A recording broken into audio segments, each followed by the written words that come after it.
What's up, y'all? Welcome into Talking Pro Football. I am your host, Phillip Jordan from Last Word on College Football and 96.9 The Legend in Dothan, Alabama, where I'm an in-studio host and producer for Dothan Woods Football. And this is Talking Pro Football, your weekly look at all things National Football League. In just a few moments, I'm going to be joined by Blake Lovell, Clutch Points NFL, Establishing the Pass podcast, and Blake does a lot of great stuff outside of talking NFL. He talks a lot of college basketball on some other podcasts he do. Marching to Madness is one of them. He's a great follow on Twitter, so you need to go out and follow Blake. If you're just a sports fan in general, that is a guy that just knows his sports, and so I recommend following Blake. And we have a great conversation. 20 minutes. We talked early on Monday around lunchtime in the afternoon time frame there, so we broke down the NFC and AFC Championship games, and we kind of take a early look at the Super Bowl. So really fun conversation. Just a few moments here with Blake.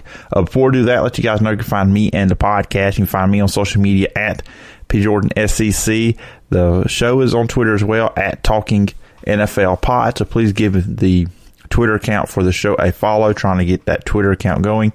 There's also a Facebook page, so go find it as well, Talking Pro Football. And I wish you would do that too as well, trying to get the social media stuff up, because the podcast has been out for some few months, but the social media stuff, trying to really ramp that up and get more people following on Facebook and Twitter. Of course, the podcast is available on Apple Podcasts, Spotify, all your favorite podcast platforms. Just got it approved for a bunch of other platforms. TuneIn is one of them, so if you use TuneIn to find your podcast, go check it out over there. And of course, if you are on Apple Podcasts, please subscribe, rate, and review. If you leave a review, I will read it on a future edition of the show. And if you have a guest idea, a topic idea, or something for the podcast, you can always email me at sportstalkphillipjordan@gmail.com. And real quickly, before I forget, before I play my conversation with Blake Lovell, let you guys know I recorded this on an app on my phone, so the audio quality on my end dips a little bit. I just want to give you all that disclaimer if you notice a difference in my audio when I get my conversation with Blake going. So just kind of give you all a heads up on that. And on the other side, we'll talk some more football. But here's my conversation with Blake Lovell. Everybody joining me today on Talking Pro Football is Blake Lovell. You can check him out on his podcast with NFL Clutch Points, Establish the Pass. Still say one of the best podcast names out there. And also, if you're a college basketball fan, you can follow him over to Marching to Madness. It's just a great follow if you're just a sports fan in general. And Blake, I do appreciate you taking the time and coming on the show today.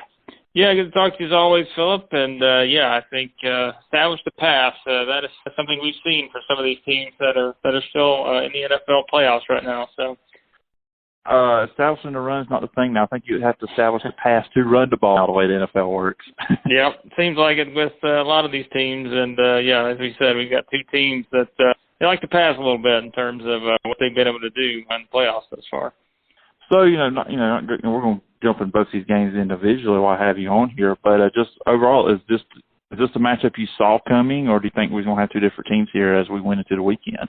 Yeah, I think this is honestly, I don't get many right, but I thought this was going to be it. This was, on our podcast, we made our predictions, and my co-host Dylan Reagan and I, we decided to go in completely opposite directions here. He picked the Packers and Bills.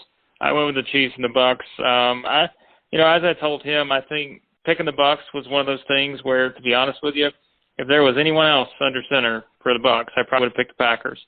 But it's just one of those things where I think, when you get in these moments, I know you got Aaron Rodgers on the other side, but it was just one of those games where I think you felt like something, Tom Brady, they had already won 2 road games in the playoffs, and you just had that feeling that, if there's going to be a team that ever hosts the Super Bowl, it's probably going to be a team that has Tom Brady on it. And so that's kind of what I looked at with that game. And then with the Chiefs and the Bills, I honestly thought that one was a bit more unpredictable, probably just due to, Patrick Mahomes' injury situation and all that.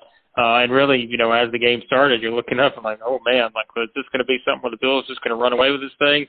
But overall, I think, two games, I don't want to say necessarily played out the way we thought they would. I think maybe the Bucks more than the Packers more so. But that Chiefs-Bills game certainly got going in a hurry after that early Bills lead. But we're certainly getting a matchup, I'd say, Phillip, that's going to make a lot of sponsors happy, getting to be able to hype up Patrick Mahomes versus Tom Brady in the Super Bowl. Yeah, absolutely. I mean, they are probably happy. I think any quarterback matchup they would have got in this one they would have loved. Yeah. But, with these two and the classics that they had, just a few years ago when Tom Brady was still with the Patriots too. I mean, that's a big thing too. Everybody remembers the AFC Championship game from just 2 years ago. Where the Patriots won that last Super Bowl they won, and that game went into overtime. So I guess we're all going to probably expect one on that level when those two teams play on February 7th. But looking at the NFC Championship game, I guess just start at the end. That's what everybody's talking about is how it ended. And, I put my thoughts on Twitter, how I felt about the call. It's just I'm a person of consistency. I'm that way with football and basketball. If you call it, what's a foul early in the game or late in the game should be a foul the whole time. And I feel the same way with penalty.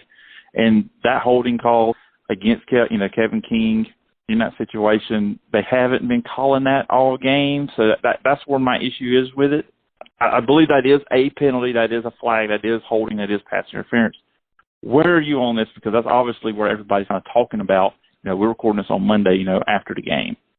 Yeah, I think I've always kind of been on that side of what you said about, if something happens with 14 minutes and 55 seconds left in the first quarter, and the same thing happens with 5 seconds left in the fourth quarter, if it's what it was, at that 14:55 mark, then it's got to be the same at the 5 second mark in the rest of the game. Like, I just think that's sort of the way I've always looked at it. Now I know people say, well, you talk about any sport, basketball, football, whatever.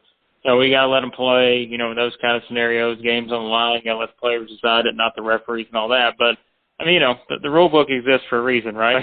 It's there to lay out what the rules are. And so I think it's something where, they don't make a rule book to say, well, this is something that we're going to use for this period of time in a game, and then the other period of time we're going to use this other rule book. That's just not how it works. And so I'm kind of on the same wavelength as you. I think you watched that game play out the way that it did. Certainly you can go back and look at some of those plays and say, well, that may have been very similar, but yet we didn't have anything on that one, and then to have it there. But, at the end of the day, too, it's certainly a significant play, I think, overall. But at the same time, I think which coaches will use this, and I know it's easy to look at that one play and kind of look at how the game played out and wonder what could have been. But, there were also accumulation of other plays, I think, throughout late in that game where the Packers had some opportunities, and even the Bucks. Like, the Bucks had some chances to put it back in the Packers' hands and just didn't do it. And so I think it was just a very sort of unique situation, the way it played out. And like you said, I think you could go back and probably if you watch the entire game over again, you could point out multiple instances of that same situation where you maybe don't have the same type of call or same thing that plays out in that way. But any way you slice it, I know it's not going to make Packers fans happy, but they also were a team, I think, just looking at that game, they did have their opportunities too outside of that one play. Yeah, it seems like in these NFC Championship games, it's the same story every time with the Packers. They're right there. You got Aaron Rodgers playing, probably his best ball this year. Is amazing to say at age 37, which on the other side you got Brady at 43, playing great as well. But, obviously the decision, Matt LaFleur to decide to kick the field goal instead of going for it on fourth down, and where are you on that? Where you think that was the right move? Or do you, hey, look, I got Aaron Rodgers, the most likely MVP winner here. Don't take the ball out of his hands. Give him a shot to go in there and tie the game. That's where I would be on that. And I don't think it's as easy to call it. Sometimes maybe we sit back and look at it, but I think if I'm in that situation, which again, that's why you and I are talking, and I guess I'm not in Matt LaFleur's situation, but if I'm sitting there looking at this, I can see what he's thinking in terms of, okay, the Bucks really haven't done a whole lot late in the game. You almost felt like the Bucks were reeling a bit. Like I was pointing that out to someone. I was like, hey, the Bucks seem to really just be they're trying to hold on here. They're not in the spot where I think they have any momentum right now. They look like they're just kind of in let's hang on mode because otherwise, the momentum was in the Packers' favor. You started to get that sense that okay, here they come, and then I think that's where I could understand him making that decision. But at the same time, if you have an Aaron Rodgers, you have a Tom Brady or someone like that, I just feel like in most cases you're going to be better off taking a shot at that one play and having a chance that making that one big play to where, okay, if you have someone like that you trust enough, which why wouldn't you trust Aaron Rodgers enough to come through in a play like that?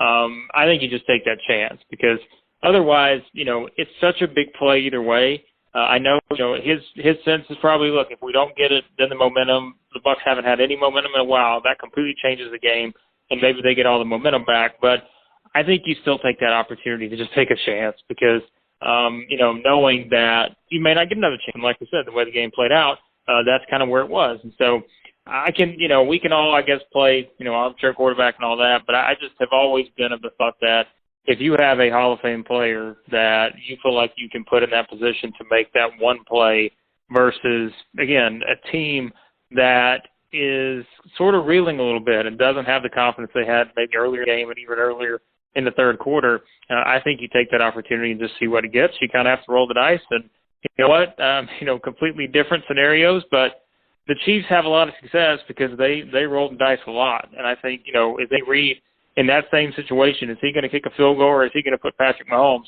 under center and let him make a play?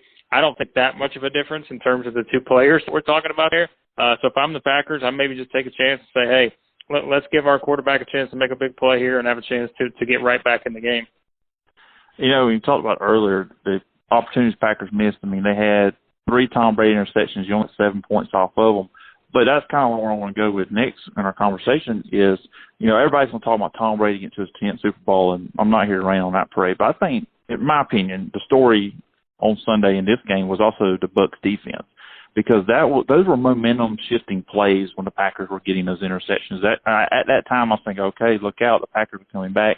They may blow this thing open with these interceptions, but the Bucs defense forced 2 3-and-outs after 2 interceptions and 5 sacks on Rodgers, and they had a lot of success the first time these two teams played as well getting to him. So, I mean, to me, that's a big story here, the Bucs defense, what they were able to do to help out their offense when Tom Brady was throwing those interceptions.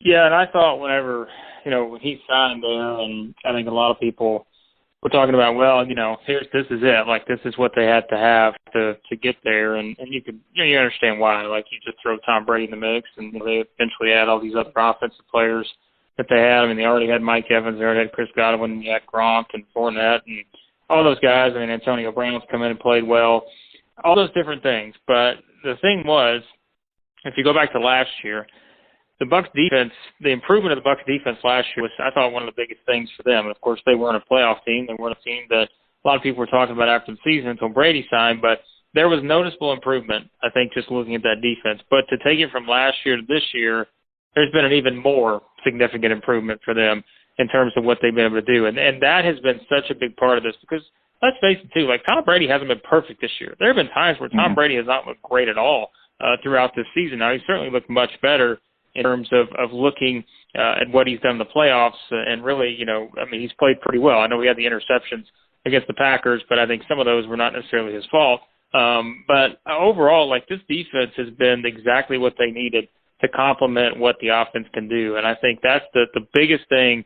If they want to win the Super Bowl, they've got to have their defense playing at the level that it has. And there's no reason to believe that they won't at least be able to find some ways to challenge the Chiefs and what Mahomes can do. So there's no doubt. I mean, Todd Bowles, that stint he had with the Jets did not turn out well as a head coach, but there's a reason why he's gotten a lot of attention in the offseason interviews and everything is because, even though things turned out the way they did with the Jets, he's been so impressive since he took over that defense for the Bucs, and that's going to be something, as we said, that's really going to be the big key if they're going to win the Super Bowl because that has been one of the most significant developmants for them this season without question. Yeah, on the Jets thing, I mean, who has one there lately? Right, exactly. You put anyone there. That's what I said earlier. I mean, now I thought they made a great hire in getting Robert Saleh, but that's not an easy job. So I think anyone in that position, I don't know. I think anyone's going to struggle. So.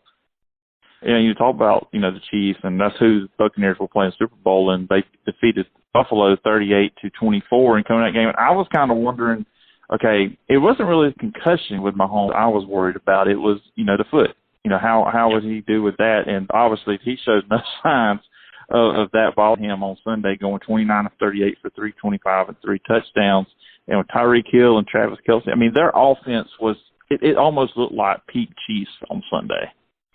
Yeah, I mean, I think just the biggest thing that stood out to me was the speed of this team whenever they get going. Like, it's just, I don't know how to explain it. Like, I really have no idea.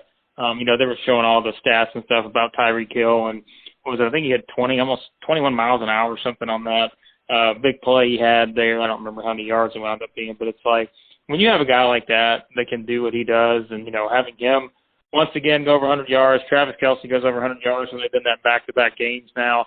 I don't know what you do. And I think with their offense, I can understand the frustration. And people talk about, head coaches and everything, and wondering why maybe someone like Eric Bieniemy hasn't had the opportunity yet. And look, maybe he does get the Texans job. I don't know. For his sake, I hope not, because I think the Texans are a complete mess. But I think you look at just their offensive team and just the creativity they have. And again, whether that's a combination of Bieniemy and Andy Reid as is, like, it is just unlike anything else you'll see, I think, in the NFL. And that's what has just allowed them, I think, to take it to such a different level. It's just like, it's one of those things where they can flip a switch, and you don't see that with a lot of NFL teams where, like we said, the Bills got up 9-0. McCole Hardman had that drop, and all of a sudden, Bills have all the momentum early in the game. But then it's almost like the Chiefs just said, all right, well, let's just flip our switch, and now we're going to go out and score 3 touchdowns and as quick as you can. And, like, that's just what they're able to do. And I just, it's one of those where I think if you really just watch the Chiefs, like, on a drive-by-drive basis, you see some of those small things that really add up and just allow them to be, such a special type of team. And it's just one of those where, even for the Bucks, we put all the defensive improvement, it's going to be a challenge just because I think the Chiefs are so creative in what they do on offense, and once they get going, there are just so many different guys you have to stop. I mean, look, for example, like someone like Darrell Williams, who, by all intents and purposes, like whenever they sign Le'Veon Bell and, obviously the way Clyde Edwards-Helaire played this season, I mean, they're bringing in the third guy. Most people thought it was going to be the third guy running back, and Darrell Williams has been a huge part of what they've done the past couple of weeks. And it's just like they're able to find plays to be able to plug guys in such a sort of efficient manner that it's really hard to defend. Yeah, and defensively, I mean, they gave Josh Allen all the fits he could handle and more. I mean, they constantly got pressure on him, 4 sacks, 10 quarterback hits. And with him, I mean, and the thing with Buffalo, and I think going forward, well, for me, watching them play, they need to find a more consistent running game because, to me, on Sunday, they put too much on him. He was their leading rusher with 88 yards. The rest of the team only had 41. But just the way they got after him caused trouble. And there's a lot of interceptions that probably should have in the game on Sunday. It's just, that defense was just all over the place.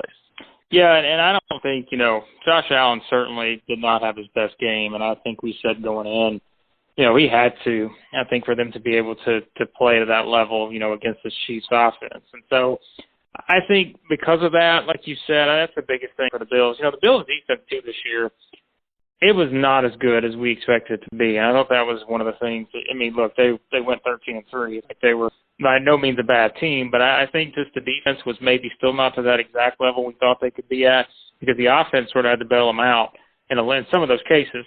But overall, I mean, their running game, not having Zach Moss, I thought he came on pretty well this season. And him being out, he had that injury, whatever it was. I think it was that first game against the Colts in the playoffs. But, Devin Singletary, I think, he showed some stuff last year of what he could do, but he has not been the same type of player this season. They relied a lot in this game we saw. I mean, someone like T.J. Yeldon, who really has just bounced around all over the place. They just don't have that consistency. And like you said, they rely on Josh Allen so much to have to be, kind of that main threat in the running game. I don't know if that changes next year. I'm not sure exactly how they address that position. Do they just really, at this point, really rely on Zach Moss whenever he's, back healthy? Or I don't know what they do there, but I think that and their defense is something that they're going to have to figure out because they know on offense. I mean, they know what they have with Josh Allen, Stephon Diggs, and, guys like that, even Cole Beasley. I'm convinced Cole Beasley's going to play for another 30 years at this rate. This guy's just like, I feel like he's been playing forever, but he's consistent. He's all over the place. But, I think that defense and just their running game, a couple things to look at for the Bills in the offseason for sure. And as we, look ahead to the Super Bowl, and the one thing after Sunday that's really stuck out to me, the one matchup part of the game I'm interested in is left tackle for the Chiefs. Mm-hmm. With Eric Fisher now being out, the ACL, and when you saw what that front was able to do against Aaron Rodgers, when you got Shaq Barrett, you got JPP sitting there coming off the edge. I mean, that's kind of something I'm now thinking about more than I would have had, Fisher had not got hurt. Is there a matchup for you going into the Super Bowl that you're really going to be keyed on? Yeah, I mean, that for sure, because Packers' offensive line haven't been no joke this season. I think for the Bucks, to be able to get the kind of pressure that they got, that just kind of shows you what that front line for the Bucks is capable of when you just have all those different guys coming at you in just a variety of different ways. And that's what we talk about Todd Bowles. I think his scheme too. I mean, it's something where, man, he finds a way to get those guys in the right position. Of course, they got Vita Vea back, and that was huge too, to have someone like that, clogging up the middle.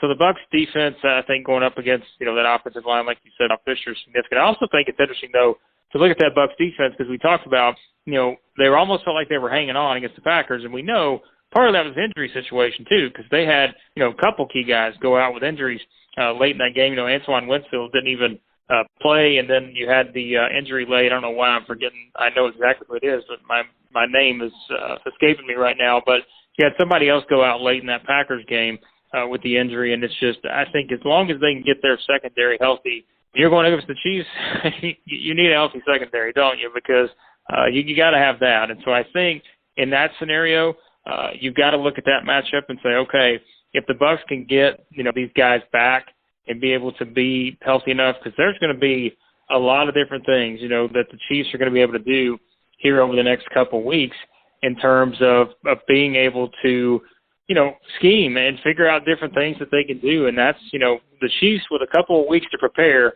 is not something I think that any defense wants to be able to go up against. I mean, just because we know all the different ways that they could come out, the creativity they have. But there are a lot of different things like that I think for the Bucs defense, they're going to have to figure out to be able to kind of, figure out those different things they can do. But those are certainly some things to keep an eye on without a doubt. Yeah, it's going to be interesting. We've got to wait a little bit longer than we do for regular games. We've got to wait that week in between, but it'll be good, and we'll all be ready when these two match up. I think this will be a classic with the Buccaneers and the Chiefs, but should be fun. And this has been a lot of fun, Blake, having you on the show this week to talk about the two games from Sunday and looking ahead to the Super Bowl. And if the listeners want to follow you online, where can they find you and all the work you're doing?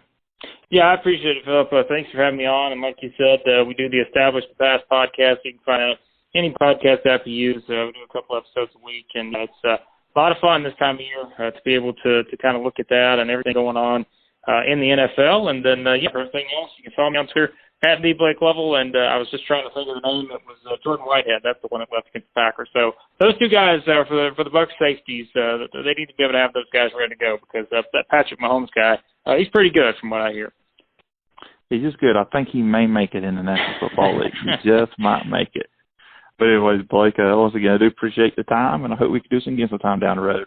Sounds great, Phillip. Thanks, man. All right, once again, thanks to Blake Lovell for coming on this edition of Talking Pro Football. We appreciate him coming on, and look to get Blake back on the podcast sometime in the future. And some things we didn't get to, and that's my fault, just forgetting and to bring it up, trying to pack all that in with the NFC and AFC and looking ahead to the Super Bowl in that 20-minute time frame there. A lot of topics, especially out of the NFC Championship game. Of course, the Aaron Rodgers comments after the game, talking about his future, and that's kind of leading a lot of people wondering, will Aaron Rodgers even be with the Packers next season? And then, of course, his answer about kicking a field goal, not going for it on that fourth down on the 8-yard line. He said it wasn't my decision. Pretty much put out all on Matt LaFleur, and you heard our topic, us talking about that there, that we believe you should have went for it. You got Aaron Rodgers, you need to take a chance. And very reminded me of Mike McCarthy, too, in his decision-making. If you look back or you think back to the 2014 NFC Championship game when the Packers played the Seattle Seahawks twice in the first quarter there, the Packers got down inside the 5-yard line. Aaron Rodgers was MVP that year, and Mike McCarthy decided to kick a field goal. You only score 6 points, and when you look down the road with that game, the Packers put more points. They would have got Super Bowl that year and would have played Tom Brady and New England Patriots in the Super Bowl that year. And Mike McCarthy was kind of one of them coaches that maybe during the regular season he was aggressive with the Packers, but playoff time he got conservative. Sometimes I'll go ahead and say it, coach scared. And I think Matt LaFleur did that. Matt LaFleur was pretty aggressive this season, I think, as a coach, and last year as well, just to an extent. But in that game, he seemed like he coached scared. And honestly, it feels like you just didn't trust Aaron Rodgers, who all year long proved why he was the MVP of the league. And the Packers, going into that game, felt like they were the best team in football. He had the game at Lambeau. Packers blew a lot of opportunities there. But Tampa Bay, and I feel like we focused a lot on what the Packers didn't do in the NFC Championship game. Much credit for what the Tampa Bay Buccaneers did do with Tom Brady. Like I said in our conversation, the Packers did not take advantage of situations. The interceptions, points off turnovers was a big deal here. The Buccaneers scored 14 points off 2 turnovers. The Aaron Rodgers interception and then the Aaron Jones fumble. And really those 2 turnovers, to me, when you look back at the game, were so huge because the interception came at the end of the first half. And then you saw what happened with the big touchdown pass with Scotty Miller. Okay, you go at 21-10 there. And, before that, Tampa Bay goes for it on 4th down. They were actually acting like they were going to punt the ball. Then they changed their mind, and then they go for it. And if you're the Packers, that defense you played there, Kevin King, horrible day for him where everything happened. The Mike Evans touchdown early, then the Scotty Miller touchdown, and, of course, he got the defensive pass interference call, Tyler Johnson, that pretty much sealed the deal for Tampa Bay there. He just had a horrible, horrible outing in the NFC Championship game. But if you're the Packers, you just have to play back in that you concede a field goal, and it's 17-10 going into halftime. That's a different feel than 21-10. It's just 2 different things. I mean, it's only 4 points, but it's a 2-possession game versus a 1-possession game. So you give up the field goal. And who's to know that Tampa Bay would make that field goal? But you play the man defense, which you shouldn't have played. You left King out there on the island, and he got beat. I mean, it's as simple as that. And then, of course, to open up the second half, the fumble by Aaron Jones. Again, they score a touchdown. Brate with the touchdown there, tight end for Tampa Bay, and it's 28-10. Now, the Packers did good to get back into the game, 28-23, but those interceptions by Brady, you only capitalized on one of them. You at least needed to capitalize on another one, and you couldn't do it. But as I said there in my conversation with Blake, also a lot of credit to the Tampa Bay defense there, forcing the 3-and-outs against the Packers, really stepping up when their offense was struggling, their offense was making mistakes, the offense really putting them in bad situations. But they were able to step up and give their offense some help and make sure the Packers weren't able to go down the field and take a lead. So that was a big part of the game to me when I look back at it. Yes, sir, we're going to talk about Tom Brady a lot and getting to his 10th Super Bowl and how great his career is. And I've said it, before this game, after the Atlanta Falcons Super Bowl win, Tom Brady is the greatest quarterback of all time. I'm not going to get in greatest player of all time because I think that's just really hard with football with the different positions everybody plays. But that was big there. And then, Brady did make some good plays after the interceptions. The screen to Gronk was huge late in the game. That was a big one. And as I say, give credit to Tampa Bay Buccaneers. Going in, like I said, I thought the Packers were the better team, but the Packers once again let their fans down. Then under Aaron Rodgers, they're 1-4 in NFC Championship games and lost 4 in a row. He won his first one in the 2010 NFC Championship game against Chicago Bears. The year the Packers won the Super Bowl, but 0-4 since then. And there's a lot of different people you can blame, but win or lose, a lot of stuff goes on the quarterback. And Aaron Rodgers probably did not make enough plays that he should have made. The big players, the superstars for the Packers, did not step up in the game. Aaron Jones, of course, he got hurt, but even before he got hurt, the Packers did not really run the ball all that well. They had little spurts here and there where they picked up some good yardage, but they did not run the ball like they had been running throughout the season. And Tampa Bay, I think, did a solid job on Devontae Adams. Yeah, he had plenty of catches in the game. He had 9 on the day, but only 67 yards. He did have the 1 touchdown, but you needed your big players to step up. Tampa Bay's did. I don't think Green Bay's superstars stepped up, and that's what you have to do in that situation. Who knows what the future Aaron Rodgers is? I'm just going to let that marinate for a little bit before I really jump into that conversation. What I think. I mean, look, I'm not in the inside. I don't know, but just kind of, I'm wondering, was that more of an emotional thing, or is he just looking at, look, Jordan Love's there? It may be time for me to move on, but it would have to be a trade. So that's just going to be interesting, I think, off-season topic, and we'll be talking about it here on the podcast throughout the off-season. And then, lastly, and just with the Kansas City Chiefs, look, Buffalo to me was not impressive in the playoffs. The Colts outplayed them. The Colts missed some opportunities. And then last week, yes, it was 17-3 in the fourth quarter, but when Lamar Jackson went out, the game was over with. Lamar Jackson's a talented enough player where he could have made plays, perhaps got them back into that game in the fourth quarter. But I don't think Josh Allen played that well there. I don't think Buffalo offensively played that great in that game. And then, of course, we saw what happened in the AFC Championship game against the Kansas City Chiefs. Buffalo has come a long way, but kind of like the Packers, you can't kick field goals against Patrick Mahomes, excuse me. I don't want to get family members upset with me if they're listening to this podcast. But you can't kick field goals. It's kind of like if you listen to my college football, my SEC podcast, Talking SEC, Alabama, you can't kick field goals against them. That's what Ohio State did in the national championship game, 21-17. I thought that the game was over then.